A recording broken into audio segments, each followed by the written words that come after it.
Sir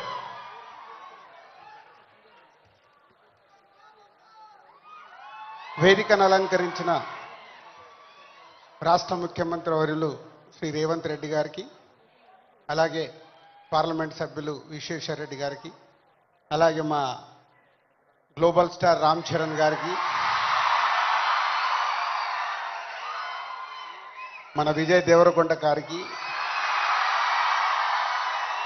అలాగే DGP Jitendra గారికి and department and పెద్దలందరికీ, మంత్రివర్యులు గారికి, అందరికీ మీ అందరికీ గుడ్ ఈవినింగ్.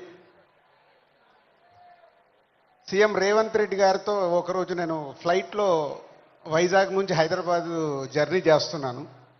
ఆ రోజు ఎందుకో రేవంత్ రెడ్డి గారు నాతో ఒక మాట చెప్పారు, తెలంగాణ రాష్ట్రంలో డ్రగ్స్ లేకుండా చేయాలి అని. ఇది దాదాపు ఒక 9 months బ్యాక్ జరిగిన సంఘటన.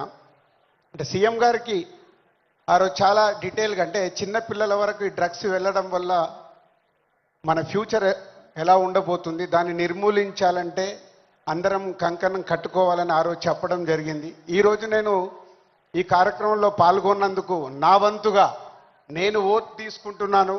నేను కానీ, నా కుటుంబ సభ్యులు కానీ, నా స్నేహితులు కానీ, నాకు తెలిసిన వారు ఎవరు కానీ డ్రగ్స్ తీసుకోకుండా నేను చేయగలుగుతాను.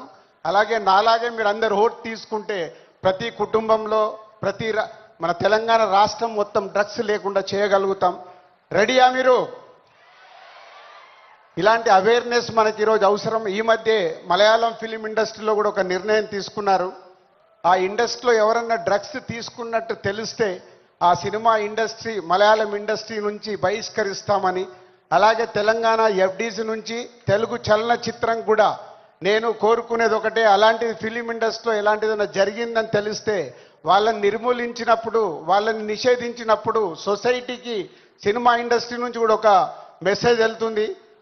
ఎఫ్డీసీ నుంచి డెఫినెట్గా ఫిలిం ఇండస్ట్రీలో మాట్లాడి తెలుగు సినిమాలో కూడా అది పాటించేలాగా చేస్తాం. సో ఇది మన కర్తవ్యం.